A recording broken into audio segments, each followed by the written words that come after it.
Ang bumuno sa ating banal na pagdiriwang ay si Reverendo Padre Cesar D. Buhat. Pasita niyo ang lahat.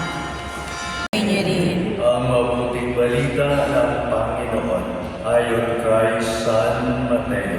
Papuri sa iyo, Panginoon.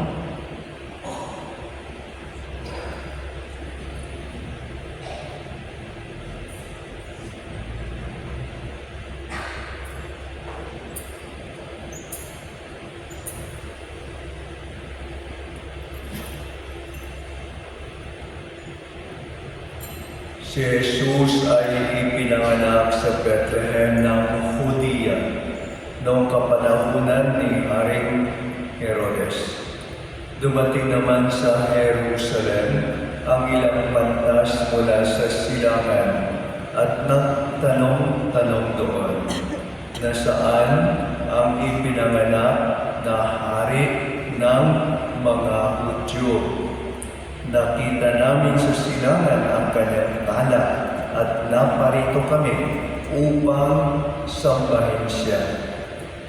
Nang mabalitaan ito ni Haring Herodes, siya'y naligalig, gayon din ang buong Jerusalem.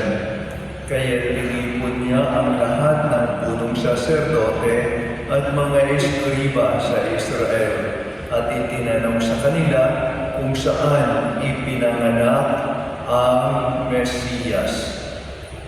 Sa Bethlehem po ng Judea, tugon nila, ganito ang sinulat ng propeta. At ikaw, Bethlehem, sa lupain ng Huda, ay hindi nga huli sa mga pangunahing bayan ng Huda, sapagkat sa iyo ilitaw ang isang pinuno na mamamahala sa aking bayan Israel. Nang mabatid ito, lihim na ipinatawag ni Herodes ang mga pantas at itinanong kung kailan lumitaw ang tala. At pinalakad niya sila patungong Bethlehem.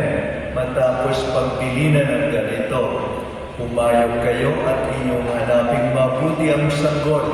Kapag inyong natagpuan, ibalita agad ninyo sa akin upang ako man ay makasamba sa Kanya. At lumakad na nga ang mga pantas. Muli silang pinangunahan ng talang nakita nila sa silangan hanggang sa sumapit ito sa tapat ng kinaroroonan ng bata. Kayo na lamang ang galak ng mga pantas nang makita ang tala. Pagpasok sa bahay, nakita nila ang bata sa piling ng kanyang inang si Maria. Lumapit sila at nagpatira pa at sinamba ang bata. Binuksan nila ang kanilang mga sisidlan at inihandog sa kanya ang dala nilang ginto, kamanyang at mira. Nang sila'y pabalik na, sinabi sa kanila ng Diyos sa pamamagitan ng panaginip na huwag na silang babalik kay Herodes. Kaya nag-iba na sila ng daan pauwi. Ang mabuting balita ng ating kaligtasan.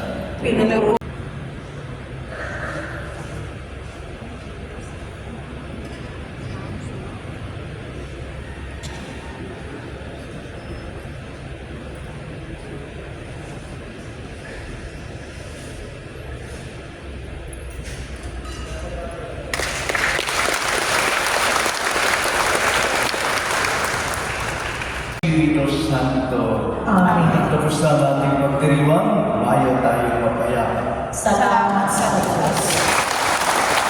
Ng Espiritu Santo. Amen.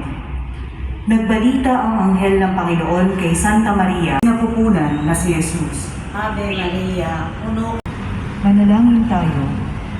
Ama naming makapangyarihan, kasihan mo kami ng iyong pagmamahal upang kaming nakabatid sa pagbabalita ng anghel tungkol sa pagkakatawang tao ng anak mo ay makapakinabang sa kanyang pagpapakasakit at pagkamatay